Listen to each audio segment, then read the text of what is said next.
Yeah? Good? All right. Welcome back to the Hassle of Hair episode. Isabel's trying to lip sync to me. She's going live on Instagram right now. I don't know what the heck she's saying. She's like this. I don't understand anything she's saying. Maybe she's saying she's live. We live. All right, guys. Today, our guest is professional singer Filomena. She's a singer from Netherlands. She's from Italy, and she moved to Netherlands to get her master's in music. She sings for the... Hold on. As always, I am not prepared.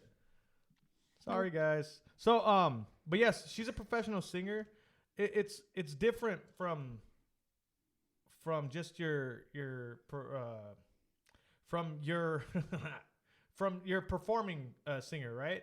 She literally spent her whole entire life to be a singer. From the age of, I believe, 8 years old till now, she's been professionally singing, trying to become a professional singer. So this is her rap sheet. Professional singer based in Rotterdam, and got her schooling in Master of Music. She's a soprano for the Metropole orkest. She's performed in Tomorrowland. She's performed in the London Jazz Festival. If you go to her Instagram, she literally performed in front of thousands of people, and it's insane.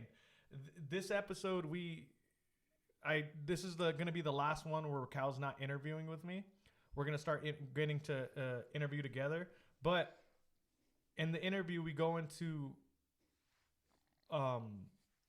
how you become a soprano and the different ranges that singers have.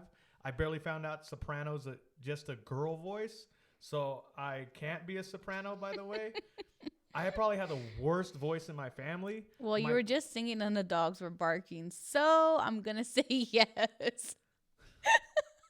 They howl with me, right? I don't know. I think I have a good voice, but apparently my brother and my sister have a better voice. My sister was in was in the, what's it called? Choir. And my brother is in the, is it a choir? Church choir? In the church choir. Right? Yes. Okay. I think I have more of like an Elvis Presley voice. Like, hey. I think it's more rock, because if you scream, no one knows anything you're saying, which is good. Yes. Because you trying to sing? Nah. I think I could sing punk, right? Okay. Yeah. Dun dun dun dun dun dun dun dun dun dun dun. Yep. Yeah. Yep. That's all I have to do. But we kind of go into what it's like living in Italy, how the food is over there. Apparently, get this. Apparently, they put the sauce on top, not on bottom. What do you mean? Huh? They put the red sauce on top. They don't spread it on the bread. What are you talking about? So you know how you get the bread. What bread? What are you talking about? So you have the bread, right? What bread? The pizza bread. I didn't say pizza, huh? The pizza bread, right? The pizza bread. So pizza crust? Pizza crust. It's bread. Pizza bread? What? Yes, pizza crust. I didn't know I eat pizza bread. So pizza crust, okay? Pizza crust, right?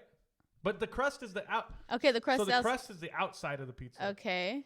So what's the middle? I don't know. You should have asked that. So it's no. No, but seriously, like the Did middle. she call it bread? I don't remember. Okay. But I mean, it wasn't the main subject of the whole entire interview. No. You put the marinara on the bread. What? I thought you were talking about spaghetti for some reason. But what's so it's bread in the middle. It's crust around. You don't say the whole pizza crust. Dough? It's the pizza dough. Okay. But dough's uncooked bread. Yes. I don't know. We'll call it pizza dough. But they put all the cheese and the meat on top of the bread. Then they put the red sauce on top. I wonder how that tastes. I think it tastes the same. I mean, it's Do just you think different. so? Yes, different technique, I guess. I don't know. But yes, Filomena, professional singer.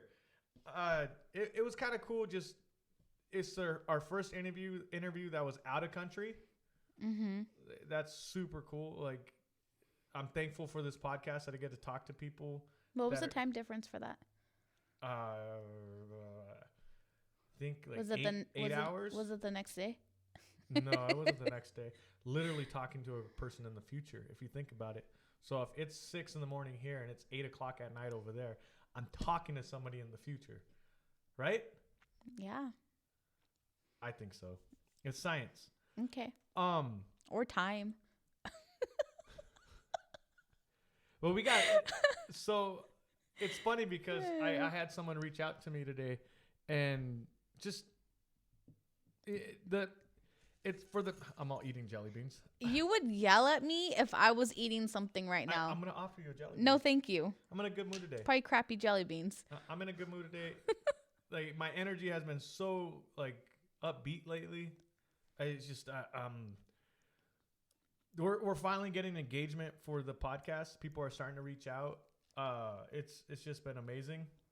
And I had somebody reach out to me and for another UFC fighter, and I'm in talks with them right now.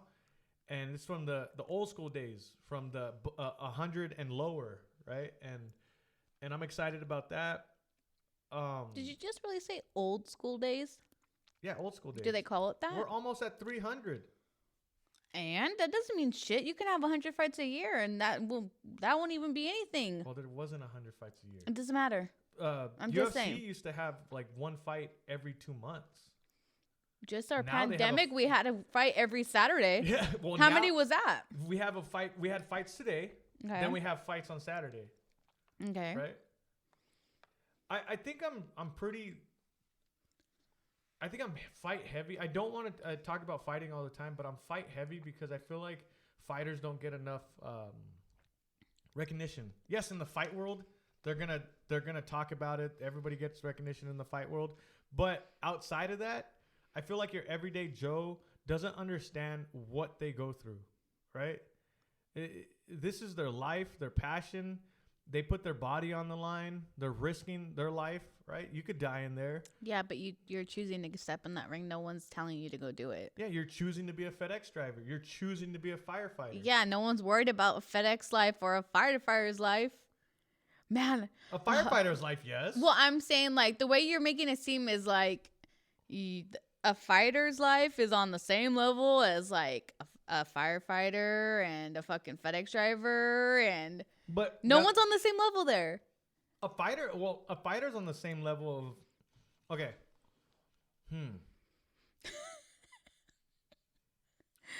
You can stop, Izzy. No, it's same. It's this. I'm saying it's not on the same level because they don't get as much recognition.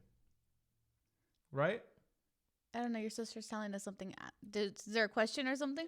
Someone's asking a question? No. No, but it's like, so you're not. These people are putting their brain trauma, their body at risk. They're putting their body on the line. Okay. This is their passion. I'm saying passion, right? So your passion is to be a firefighter. Your passion is to be a scientist. Whatever you want to be. I'm saying that for fighting, it's just a whole different level, right? You're making me feel dumb, and I'm God damn it! I'm happy that we built this platform where I can go to the older fighters that didn't get that much recognition and give them another platform to get their voice out there. Okay. There we go. Thank you. You're welcome. But yeah. So today we got a professional singer. Enjoy the interview. Anything else? Hit follow, like, subscribe. Yeah. Hit follow, like, subscribe on all our platforms. Give us we only have two ratings. We only have two. We only have 2 ratings. We only have 2 reviews on Apple Podcasts. If you're listening on Apple Podcasts right now, stop the podcast. Go put a review of what you think the first 9 minutes of this podcast is like. If you hate it, tell me. If you love it, tell me. If you just like Raquel's, well, that sounds weird. If you just like Raquel's voice, then tell us. But give us a review. Let us know. And our sponsor, Adaptive Sessions, a pad holding, mitt holding, certified trainer in kettlebells. Adaptive Sessions run by Diego, our Joe Rogan, known as the Joe Rogan of the Bay Area, known as Mr. I Can Do Everything. I shoot bow and arrows. I do mountain biking. I do mountain biking. I run. He pretends he could run. Does he run? No, he runs, but he pretends. He just puts a post out there that he probably copied from somebody else and puts it as his own. I'm just saying. I'm calling him out. I never see a video of him actually running. He's plagiarizing? I think he's plagiarizing, guys. But no, I'm just joking. I'm giving him a hard time. But you guys, he's an awesome guy. Go check out his business, Adaptive Sessions, on Instagram. And also, have a great day. If you have good energy, guys, spread that shit. People need it right now. Be positive. As long as it's not herpes, COVID, or crabs, don't spread that. I said energy. I didn't say I didn't say STDs. I said energy. You guys, I love you. Thank you for listening. Thank you for all our supporters. Thank you for everybody that's reaching out to us and making this fun, right? It's kind of cool that you're giving us something to do during this pandemic, and it's a lifesaver for both of us. I think our marriage has gotten better because we're doing this. I would say out of the 8 years we've been together and married, this is like the first. How many days are we into the new year? This is the first time she's first stayed happy 20 days into the new year, and I'm still happy. Yes, yes. You guys, the key to happiness in a marriage is don't let them tell you what to do.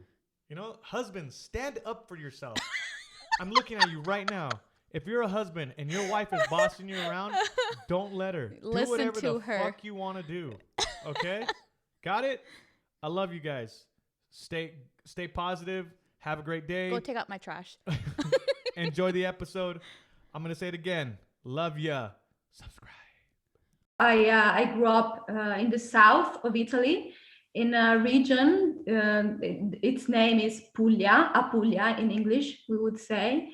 It's on the Adriatic coast. It's a really beautiful place by the sea. Well, my childhood, I don't know, was nice. Why would you leave that? Oh, well. The beautiful ocean. Oh, well, because I wanted to have a career. Yes. So let's say here I felt it was not the right place for me, but it didn't happen actually when I was a kid. Like I was not thinking of it really before. I started thinking of it when I was like 22. Yes. So like 8 years ago. And because I worked at a hotel somewhere else in Italy, and it was my first experience not being at home, you know. And I was a singer at the hotel, so I was doing musicals and stuff, entertaining people, and I really loved what I was doing, and I thought that I wanted to, explore and go somewhere else. And I found, a friend of a friend that was studying in the Netherlands. And he talked about his school, and I fell in love with the school. And I was like, okay, I also want to go there. I needed 2 years. Because I first went to the UK and I traveled, so it took some time, and then I finally arrived in the Netherlands to do my Master of Music, because I did my bachelor in Italy. Yes. And I was performing and everything a bit around in Germany, and like my conservatorium also chose me to represent my school at In Jazz Festival. It's a famous festival actually in Rotterdam. And then just performing and teaching and doing a lot of cool stuff. So here I am here. So my sister's really into professional singing, like classical trained singing. And you're when you're going for your master's of basically music, are you getting Mhm. classically trained to sing? Well, my course was a jazz and pop course. Yeah. So, well, I was doing a lot of different things, also classical, Yeah. but I had the luck to, having the possibility to explore all different kinds of genres. So I was doing a lot of Brazilian music. Oh, I just like to do different things. yeah. So like a lot of performances that I had like in duo or trio in the Netherlands were actually Brazilian music, and I was also in a big samba band for some time, like 1.5 year. And we went on tour to Germany. It was super cool, and it was yeah. So a samba band. So we were Yeah. doing all Brazilian stuff, and there was this one festival. It was the Bremer Carnival. So it was for the carnival. Everyone was dressed up. It was it was amazing. Like there was a theme for the festival. It was Ball in the Universe. Yeah. So everyone was dressed up like aliens and astronauts, Yes. and I was dressed up as Princess Leia. So it was so cool with the wig. Yeah. It was really really cool. I didn't choose the costume, but but it was so cool. I have very beautiful memories from that festival, also And how specifically. many people were in the audience at that Oh, I festival? have I have no idea how many people there were in Yeah. the audience. I So really, really don't know. I know about other festivals, how many yeah, people there were, but not but on that one. it was a lot, right? The I think I seen the video for Tomorrowland that you did. That Yeah, was well, those were really a lot of people. so the she has a video on Instagram that she's on stage with the or orkest orkest. How do you say it? Or It's an orkest orchestra, just orchestra orchestra, just orchestra orchestra. It's good. orchestra. And there's thousands of people, and when you're when you're performing like that, because I've fought before. I don't know if I've told you my background, but I'm an amateur fighter and a Muay Thai coach, and Okay. and walking to the ring, it is you become so vulnerable, even if there's only a few hundred people there. I think the most I fought in front of were 400, 500, Mhm. less than that, probably 400. and and you become so vulnerable, it's so nerve-wracking because all these eyes are on you. How do you Yeah. how do you deal? Is it stressful being up there? Because the video I seen, that was a lot of people. Yeah, so well, I'm not sure exactly how many people there were on that concert, specifically at Tomorrowland Belgium, but I was involved in two Tomorrowland events. The second one was for the 15th anniversary of Tomorrowland, and it was at the Ziggo Dome Arena in Amsterdam.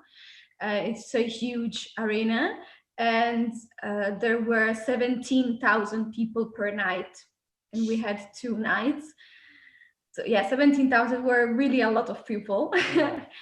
And well, what can I say? Well, it actually, right, how you feel, it doesn't really, oh, at least talking about myself, of Yes. course for everyone is different, Yes. but talking about myself, it's not really the number of people. Yeah. Of course, knowing that there are 17,000 people looking at you the whole time, it is nerve-wracking, of course, but Yeah. it doesn't really depend on the number of people. Even if I perform for only like a room of people, I can also be it can also be nerve-wracking. It doesn't really depend on that. But when I did then Tomorrowland, well, it's a feeling I cannot really explain. Yeah, well, you are kind of helped by the fact that like all the lights are on you and not on the audience, so you cannot really see Yes. everyone. So so you cannot really see everyone But yeah, like the Tomorrowland events, 4 of them, like the 2 events in 2 nights each, so there were 4. I think, yeah, they were like the best moments of my life that I can think of. I don't think I've ever felt something like that, maybe beside my master graduation or something. That's really a special moment. And yeah, in the anniversary of Tomorrowland, we were supporting like legends of EDM music, so there were Tiesto, Afrojack, Armin van Buuren, so Steve Aoki, and Yeah. yeah, it was just, yeah, I don't know how to describe it even. That's amazing. And for what for if people don't understand, there's different ranges in singing. So you guys don't have Yeah. your voice is your basically Instrument. instrument, right? And there's different ranges. And my sister was kind of explaining to me the different ranges, and it says that you're a soprano, and I'm thinking Sopranos from HBO or on TV. I'm like, she's a gangster, but No, so not what at is a all. so what is a soprano? So a soprano is a type of female voice, Yes. and it's the one with the highest range. So if for example, if we take a choir, because I've been in many choirs, so I know about that. So if we take a choir, for example, to make it simple, the soprano is the one that will often sing the highest notes, that will often, but well, with some exceptions, of course, because it depends on the song, that will often correspond to the melody of the song. So it's the one that usually people will sing along with you. So that's a soprano. And but like you were saying, that your sister was trying to explain to you, there are different types of voices, and they depend on the vocal range of a person, where a vocal range is like from the lowest note you can sing to the highest note you can sing without strain, so quite comfortably. Yes. So from the highest range to the lowest, like if we are in a choir, like since I was talking about choirs before, so then we I can say it again. Like you will find mostly either 4 or 6 voices. So if there are 4 voices written, you will find the soprano, alto, tenor, and bass. Where the soprano and alto are for female, and the tenor and the bass are for male. But many times you can also find 6 voices.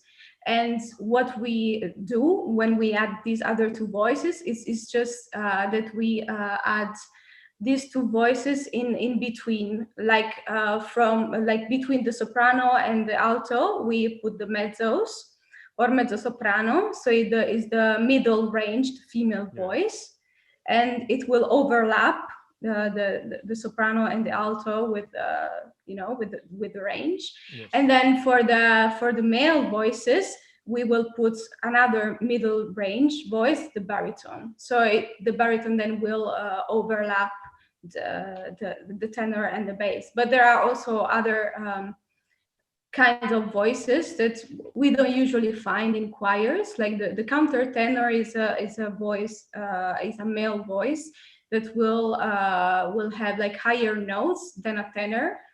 But then there will be like also subcategories. Like for example, soprano will have its subcategories of voices, the same as the alto and also the tenor and the bass. But we will not really find them in like if we are in a choir, we will not find these subcategories. They will be important, like if you are auditioning for a part. like for example in an opera or in a musical, then they will be important, because like not all sopranos, not all tenors have like the same quality in the voice. So you will find, for example, a soprano that has a brighter voice and it's more agile, for example, or a soprano that instead will have more power, so it will be less bright. So and these voices have to be like specific for a specific character in the opera or in the musical. So then you have to audition for that specific kind of voice. So then is when they are important. But anyway, like everyone's range is specific to their voice. Yes. So even if like a soprano, for example, that I am a soprano, will will usually have like a specific range, for example, like C4 to C6. Like, of course, then not all sopranos will actually have from 6/4 and C6. And who so you get to music, you get into music. Who's the one that says you're a soprano, you're in this range, you're in C4, C5? Like, who tells you that? Well, you can go to a teacher, for example, and a teacher, will play and you will have to sing, and you can find out. Or well, you can also do it yourself if you are a little bit more expert. Don't do it if you're not expert, of course. I'm a soprano. I'm just gonna tell myself I'm a soprano. But you're not female, so you're not a soprano anyway. So yeah, the soprano is for a female voice. Yes. And so so you get to, how was your story of somebody telling you that you were a soprano in your range, and when did you find out? Was it when you were getting your master's? Was it when you were in Italy or the Netherlands? No, well, I knew I was a soprano already when I was like 11 or something. Because I started singing like when I was 10. Yes.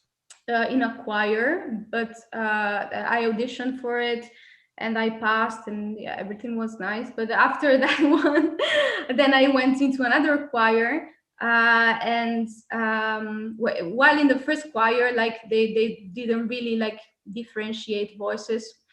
In the second choir, instead, like there was like an audition, like really to determine which part then you had to sing. So the conductor of the choir wanted to know where he had to like place me, and so he started playing the notes that I had to sing, and then he told me, okay, you are a soprano. But then to know my subcategory of soprano, I actually had like a visit at the doctor like a few years later. And according to, because you can also, like, not only from your range but also from the size of your vocal cords, you can know more or less what you are, or specifically actually what you are. So this doctor, like, is a really famous one in Italy. So I had a visit with him. Sorry for Oh, don't worry.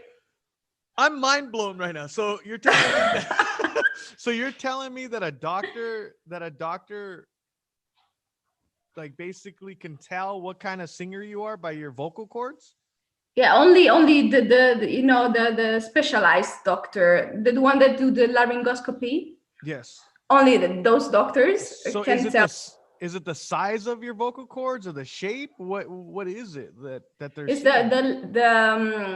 well, of course, this doctor, like, is really specialized. This one, Franco Fussi, is really famous in Italy. It's like the doctor of all the celebrities, the singers, celebrities. And like he, so he really, really knows the stuffs. And well, he could see it from the length and the width of the vocal cords. You can know, because for example, like female and male vocal cords look different. of course. So yes, the male vocal cords, there will be longer. So yeah, you can just determine, like, he will know. If you go to this doctor, That he is will know amazing. what you are. And yeah, so that was so really cool. He also checked my range, so it's not that he only looked at my vocal cords, but he did both. So he could determine also, like, my subcategory. Okay. That was so really cool. Yeah. And so I'm assuming, since you found this out at a young age, I'm assuming that your parents were super supportive. Um, Because how do you join the choir and then go to this famous doctor? You said you were 13 at the time, or you said 2 years no, after? I was. It was a few years later, but I don't remember exactly Okay. how old I was. Like, I cannot really say it because I don't remember. But yeah, the choir, that one choir, it was when I was 11, and I started at 10. Well, let's say I've always been, like, very independent in Yes. my decisions. I was supported, uh, but not by everyone. Yes. Let's say, but I was lucky enough to be supported by The some people around people. you. Yeah, Was it so because you were very are you was it because you were very talented at a young age, or was it because you were a hard worker? What do you think people saw in you? uh, well, well, I think they thought I was talented. Yeah. Also, like, my primary school teacher has always been, very supportive since then. So I guess they saw something. And Yeah. yeah, I am still in contact with her. It's so That's really amazing. amazing. Yeah, I have a really good memory of my primary school teachers, and Yes. not only her, also with other primary school teachers. Yeah, we are still in contact, and that's also something. With my teaching, then I want to be like the same that my teachers have been for me, Yes. to my students. So that's really nice, I think. That's how it goes. When you have a good teacher, or you have a good coach, or anything, you not only do you represent them, but you become 10 times better. I don't want to say better than them, but you take all that you learn from them, and you make it better because you went through it again, and it just gets better and better. Then you teach the next person, they get better than you, and it's just a cycle. I mean, a good, like, up and up and up.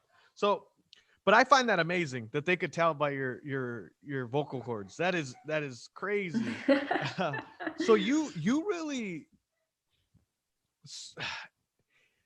in my head, when I think of singing and when I think of music, I don't think of it as a lot of practicing, right? I'm probably just dumb to it. I'm not I'm ignorant to it, basically. But how much practice goes into training your vocal cords? It sounds like you spent your whole entire life dedicating your life in practice to teaching yourself how to sing. Well, it certainly needs a lot of practice, Yes. a lot of patience, in researching, that specific sound that you're looking for. It really takes time. From the very beginning, like, the first thing that you have to train is your breathing, and that really takes time to master. But it's actually, like, one of the fundamentals of, or actually it is the fundamental of singing. If you don't have your breathing, you don't really have anything. Well, also the other things are important, of course, Yeah. but you know, with the breathing, like you will have more power, you will have more range, you will have more projection, you will have more presence, and actually you will, you know, you will be sure to have a healthy voice then, because with your breathing you actually like regulate the flow of air that passes through your vocal cords, and you know that vibration of the vocal cords will give you the sound. So like how much air you allow to pass through will also, you know, determine your volume, the volume of your voice and the quality of your voice. So that's really important, and you need to do it well, not to put too much pressure on the vocal cords, because that's what causes damage. Yes. If you put pressure, then so you really need to have great breath support then, and And you really need to train that. and so it's build up gradually. It's build up, so it's you're making it stronger over time. Is that what you're saying? That you're if you don't not to push it too hard in the beginning and build it over time, your strength of your voice. um, well, you just need you know, a lot of practice every day, and it will take time for, you know, all your muscles to register, like the, you know, the muscle memory. So you really need to be patient at the beginning. You will probably, well, it depends on all of us, of course, like I was saying before, everyone is different. Yes. But you know, I see many people that get discouraged, uh, but they just need time. But it's also something very important. I've seen like students that were, well, not mine at the beginning, but then I found on the way let's say that they went to someone else before, and they they were lacking still in the breathing. So Yes. this is something that really needs a lot of attention, and actually it can be pretty confusing at the beginning, because well, it actually, the concept, when it's explained well, is not that difficult to understand, but to put it in practice and to you know, to make muscle memory, that's the most difficult part. But I found out that many times singers get confused, because like to like the breathing is formed by two parts, Mhm. like inhalation and, you know, inhale and exhale. And what's responsible for inhale and exhale is the diaphragm. This a muscle that we will find like in between our lungs and our stomach, so it will divide it in half.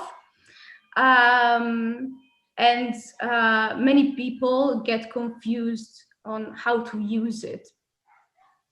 And well, basically the use of it is like Yeah. when you inhale, like your lungs will fill with air, and so your diaphragm will go down, and it will displace all your internal organs, and that's why your belly goes out, because there is no space for your organs to go. They have to go somewhere, and and then your belly becomes big. But and then when you exhale, your diaphragm will go to its natural position. It will go back, because the lungs will, you know, um, will get empty, Yeah. so they will not have air anymore. And this process can be a little bit confusing for some singers. Maybe they didn't understand it well, or maybe the teacher didn't explain it well. There is, Is there certain you know, is it can be a little bit confusing for beginners, but there are tricks is to there certain drills that you do? Is there drills or practice certain practices that you do to help your breathing or to control your breathing? Yeah, well, there are tricks that you can use to, to get all this confusion Yeah. out of your way. Yeah. So, like, if you just, learn to just observe your body, what happens. So, if we divide it in two parts, like you can first concentrate on the back of your throat, so where the tongue and the throat and the jaw meet in the back. You just open your mouth, because that's really important. You cannot think if you don't open your mouth. And but Yeah. that's something actually, like, many times singers like sing with a very, narrow, like, you have to open your mouth. That's really important, to open your mouth. Yeah. And just relax. So open your mouth and relax your jaw, relax everything, and just inhale and exhale, and just observe what's happening, and feel a sense of openness. Because what you want is to create space, and to let the air just flow without any obstacle, so very freely.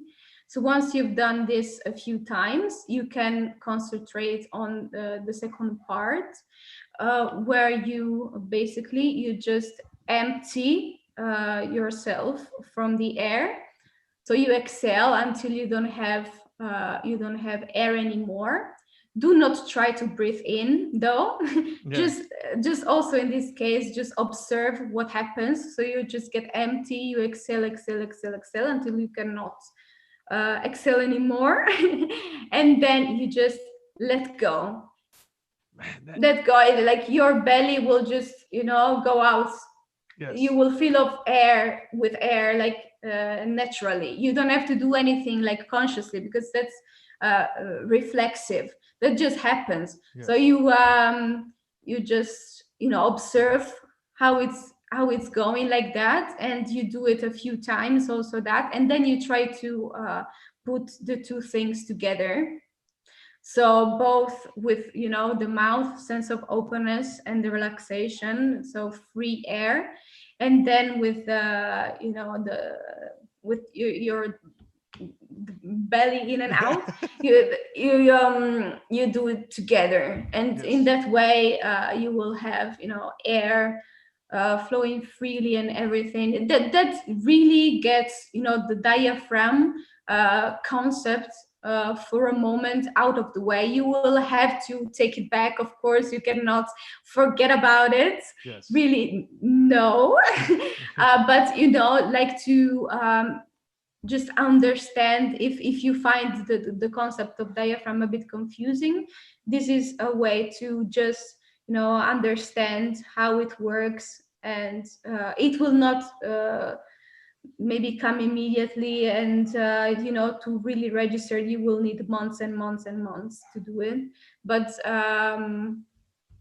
then it will come. You just have faith that it will come. I'm so like amazed and excited on how much you have to know your body and be able to control your body with singing. The From what you're telling me, the world of singing is so much harder than I thought. I thought you were just born with a gift and you just sing and everybody's just amazed, right? And you can be born with a gift, yes. but you need to train your gift. Yes. You need to practice. I've heard many people saying, oh, well, what you do is not that difficult. You just go, you just go on stage, and you sing, and that's it. Well, no, it's not. It's really not like that. And which So you really have to work for it. so I started fighting late in life, and it's funny because I went 28 years of watching it on TV, and you always hear people say, why isn't that guy punching him? Why isn't that guy kicking him? Why is he letting him get hit? Or why isn't he doing anything? Um but then you actually start practicing something and you start giving it time and doing it every day, day by day, practicing in the gym or for singing, you're singing and practicing how to sing every day. Once you spend the time doing something, you realize on how hard it is and how much effort it takes, and it's not that easy. And it is so cool talking to somebody that is an expert at singing. And it people, I don't understand why people, they don't think that successful people, masters of their craft, they don't see the hard work. And you've spent your whole entire life practicing how to sing. That's amazing, Filomena. That's amazing, right? Um, Filomena. Filomena. Gosh. But Filomena, that's actually a name. In the Netherlands, they Yes. often called me like that because Uh, there is a dessert in the Netherlands that is called Mona. yeah. So, so it has happened multiple times that they call me Filomena because of the dessert. Yes. That's One thing. funny. Sorry. Oh, One no, thing. don't worry. It's fine. It's fine. One thing I wanted to ask is the food, Mhm. right? The food in Italy and in the Netherlands. See, in where I live in a country town in California. It's not like San Francisco. It's not like Hollywood. It's a real country town, right? And there's a lot of dirt roads, and we have a lot of fast food. There's McDonald's, Mhm. there's Wendy's, there's Starbucks everywhere. A lot of fast food. In Italy and in the Netherlands, where you're at, is there a lot of fast food over there? In the Netherlands and in Italy. Well, there are fast food chains, of Yes. course. You can find all like McDonald's, Burger King, and all that kinds of foods. But in Italy, well, what can I say about Mediterranean cuisine? It's Yeah. yeah, it's an amazing cuisine. What's your Uh, favorite food from Italy? What's your favorite dish? Oh my God, there are so many things. I cannot really think of just one. I am in Italy right now for holidays. Oh, awesome. I've had these days the opportunity to eat some of the things I was craving while I was away, like fried seafood, like calamari Yeah. thing, for example, or some focaccia.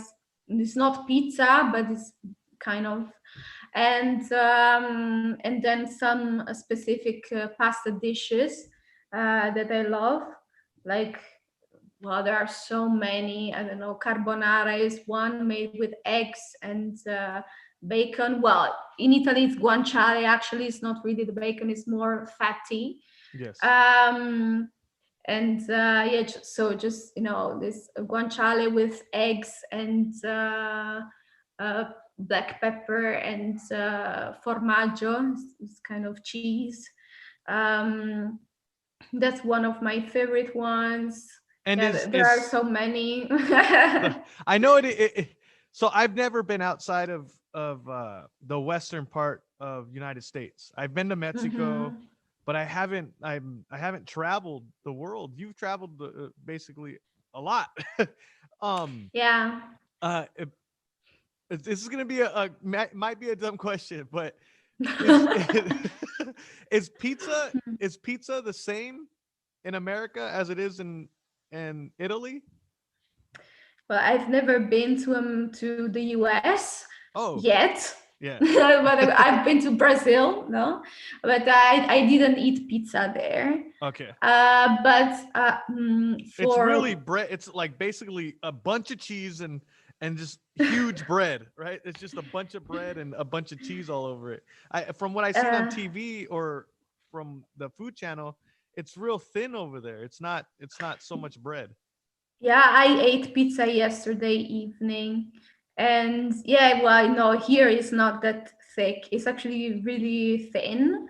Yeah. And for what I experienced in the Netherlands, for example, already there where it's in Europe, but still Yeah. there are differences. So when I went there, people actually were trying to teach me how to make the pizza, and I was like, No. And they just made it a little bit different. Like they wanted to put like first all the the things that you might put on top. I don't know, like mushrooms or any other thing. They would just put just a lot of stuff, Yes. and then cheese on top of it. And instead, well, in Italy we don't really do it that way. We just put the cheese first and then the other things on top. And they were trying to tell me, no, you have to put it like this. And I was like, well, I am the Italian here. I know a little bit about that, but it's funny. It's funny when you travel, you find a lot of differences, and I like to see all these cultural differences. It's actually it's really really nice. I think it made me a better person and richer. In, well, I'm not really talking about money here, Yeah. but like really as a person, Yeah. I feel it made me much better since I started traveling, and I've started seeing all these differences. And yeah, I think it's really something that is worth it to started traveling if you can, and Yes. living somewhere else, even if you do it for a short time. Doesn't have to be like forever if someone is afraid to do it for a very long time, but it really changes you for the better. Yes. And it gives you a different viewpoint. Perspective. Yeah, Yeah. perspective, right? Because it's funny because I live here in California, and it's so much different. I've talked to I want to say 40 people now because of my podcast. And it's Hmm. I had my own perspective on where I live and how I grew up, and then hearing people's perspectives of their life, it changes your whole viewpoint. That it's just it's everybody's different. Yeah, and absolutely. and your life, it sounds so awesome, right? You get to do this, you get to sing, and it's what I want to do with this podcast, is show people that are experts in their fields and their crafts. And you would say this is your passion, right? This is your singing is your passion. You love it. Yeah. Yeah. And I mean, my entire life, um, revolves around music. yes. So yeah, I would say yeah. And I want to show these people because I w- there I drove for FedEx for 6 years. Do you know what FedEx Express is? Yeah, Okay, yeah, so FedEx Express. Um, I drove for them for 6 to 7 years, and I didn't really have a passion. I didn't have something to go after. And I started listening to podcasts, and I started listening to books, and I started hearing people's lives and them going after their dreams and their passions. And it pushed me to go after mine. It's fighting. Because of people's stories like yours, it got me off my butt and said, go after it. And it, I just want to thank you for coming on and being on the Hassle of Hair. thank Um, you for having me. this was an awesome conversation. It was. and Yeah, yes. and um, do you have any last words for people trying to become singers? um well, let's say yeah, the music industry is pretty tough. And also, not the industry itself, but also like how music, or like as a job, is viewed, like culturally by other people. That's also can be challenging and an obstacle, because people um, will think of it not as a real profession. So they will tell you a lot bunch of stuff about it. And what I can say to people that are starting their careers is to if you are sure of what you're doing, and if you are sure that you are good at what you're doing, just go with what you want to do, and don't listen to what other people are saying. Just go with your dream. If that's your dream and you're good at it, Yes. um so just go with it. You will find a way. There will always be a way with doing what you want to do. Even in the pandemic, for example, well, you can get creative. You can find Yes. ways to do stuff. So I've been involved in projects also during the pandemic. So I've recorded my album that is coming out now in the new year, and I've been in the London Jazz Festival. So you can do, like, when there is motivation, when there is you can do anything. Awesome. And that every successful person that I talk to, or successful in their field, or someone that's doing what they love, right? Because that's what I feel like is successful, is you're able to wake up every day and do what you love. Because there's a lot of people out there that don't, and they go to these jobs that are just, they just don't like going to.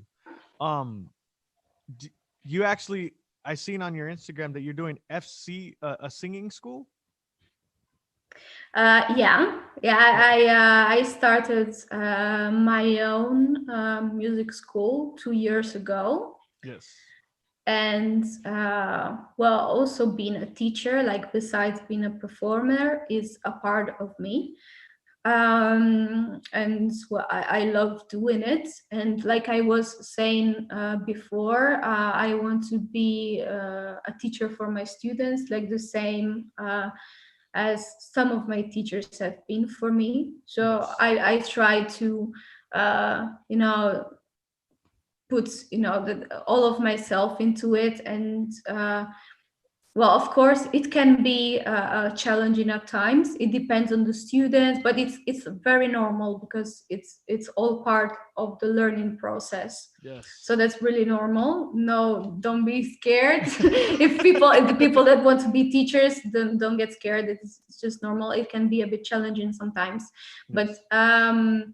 it's really, really rewarding in the end, when you can see the progress in your students, and when you can see them happy, uh, like, when you can see that they can do things that we're not able to do before. That's really rewarding. It's really worth it. And when is your album coming out? I don't have a specific date right now, but it's gonna be like late February, maybe Okay. beginning of March. So And it's when coming out soon, but we will have to keep updated yes, about it. I will contact you to interview again when that album does come out. Yeah, thank And you. you're welcome. And and yeah, I just is there how do people find you? Well, you can find me on social media. Well, first of all, of course, on YouTube, Yes. Filomena Croce, so just my name. There are, like, a lot of videos there of performances, like with the Tomorrowland and London Jazz Festival, but also other performances in duos or small groups. And then there is Instagram, and then Facebook, also just with my name, Filomena Okay. Croce. And I'll have all the links in the description in the audio, and then the description in the YouTube page too, so people could find you. But Filomena, I had so much fun with this conversation, and I am so amazed on how singing really is, and I hope this helped people see on how much hard work it takes to become a singer, and how different people how different it is, right? And but yes, thank you for coming on. Thank you for being a guest, and I really appreciate it. And thank you guys Thank for you. thank you guys for Oh, listening. yeah, thank you for having me. And well, of course, thank you to all the people listening. And but before leaving, I also Yeah. wanted to thank actually all the people that have supported me since the beginning. I think because before we were, talking about uh, how I was supported or not during my career from the beginning to now, and I think it's. Um, I must thank the people that supported me during this long path. My grandmother, my mother, and my sister and my aunt Maria and my father. Like I'm just taking this time to thank these people and all the people that have followed me before and people that follow me now and that will follow me in the future. It takes a village. It takes a village to support somebody. To you started at such a young age, and it took a village to a lot of people. That's why I say village. A lot of people to support and to support your passion and to go make you go after it. And I can't wait to hear your album. I you taught me a lot today. Thank you guys for listening. And yeah, this love you guys.